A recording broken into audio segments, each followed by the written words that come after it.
I am overwhelmed and really appreciate everyone being here. You know, when you write your first novel, there's little expectation, so I wasn't nervous or worried about it. But your second book, you wonder whether it's going to be as good as you want it to be, but Noel assured me that it's really, really good, and I know that the recipes are fantastic. These are recipes that have been handed down.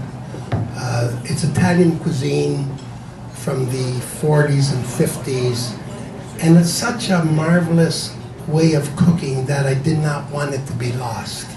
And many of us here have experienced that kind of cuisine. What's special, one of the things is that the ingredients, they tried hard to accentuate the flavors of each ingredient before they put it into the mix of everything. For example, a sugo tomato sauce, they wanted you to taste the freshness of the tomato. Today, tastes have changed. You know, today we seem to be mixing everything all over the place. And that's great too. I mean, it's all wonderful. But this is the type of cuisine that should be preserved, and I did my best to do that in the book. I think you'll enjoy the recipes immensely. What else do I want to say? I tried to capture the spirit of that time. People were so warm with each other. The milkman, the pop man, the bleach man, the soap man, they all came to your door.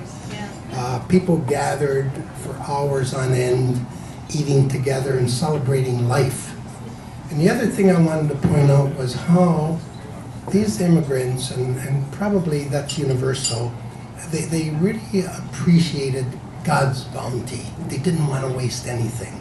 So if something was growing or swimming in the water or flying in the sky, they wanted to catch it and they wanted to eat it. Whether it was dandelions in the fields, cardoons, mushrooms. Hopefully they distinguished the poisonous ones from the good ones. And they went hunting, and fishing was rampant. So I'll read one section here. Now you have to picture this. I'm the youngest son of 6 boys, Grace's family. And my older brothers, they wanted to go fishing and hunting, and I was always tagged along. So I was about, say, 12 or 13, Charles' age. And I'll read you this little episode here. The duck hunting excursion was a big ordeal.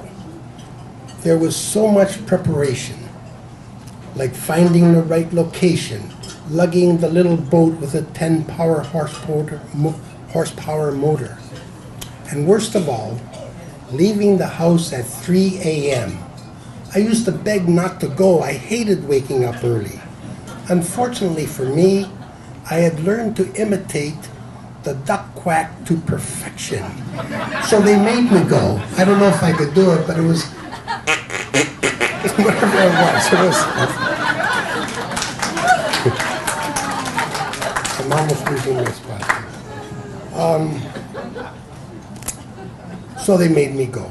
Johnny Riccatoni and I used to make the quack sound together and actually sing out a tune with it.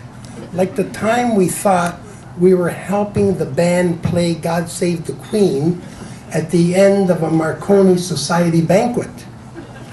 We meant no disrespect, but Grace didn't take it that way, and neither did Johnny's mother. What if the police see you do that and think you don't like the Queen? Grace scolded. We were severely punished and couldn't play with each other for a week. It was hard to imagine that forever after, it's not hard to imagine that forever after, Johnny and I would give the duck quack whenever we met.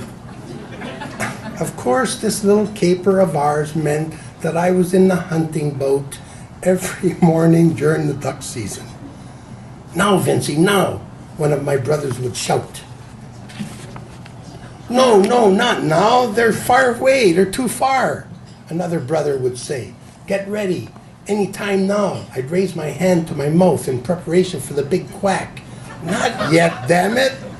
Would come another command. I'd rest my hand again.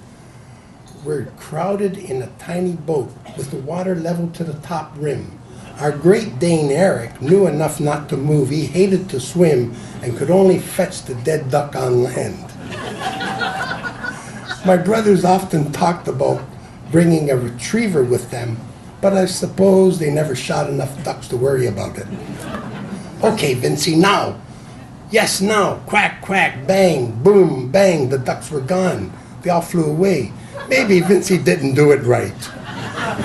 Sounds perfect to me. And so it went on. But on occasion, we came home with ducks. My mom never looked pleased, perhaps because she felt sorry for the ducks, but probably mainly because they were hard to clean. Thank you.